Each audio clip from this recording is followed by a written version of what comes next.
From the code example in the documentation, you'll notice that the download files task class extends async task, but the name is followed by additional class names in brackets. Remember that the brackets indicate that there are 3 generic parameters for the async task.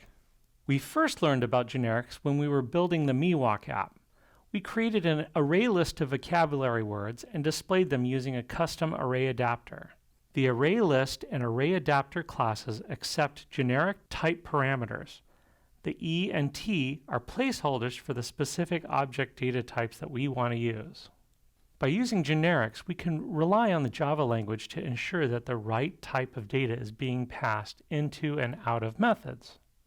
For example, whatever data type E represents will be the required data type for input to the ArrayList add method to add another element to the list.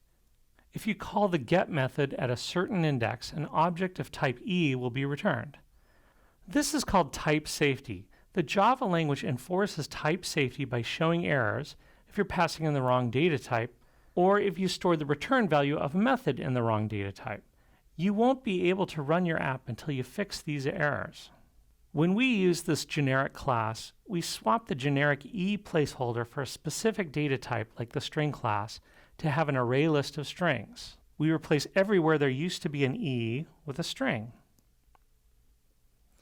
As a result, we can only add objects of the string data type to the list.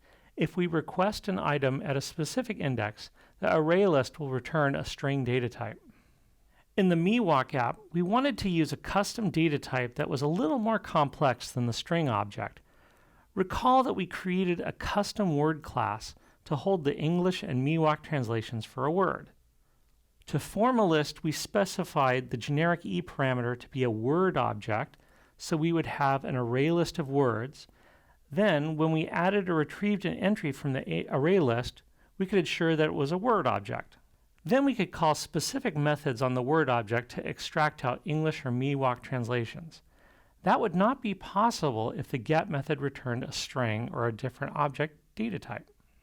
Similarly, in the MeWalk app, we use generics to create a custom array adapter of words.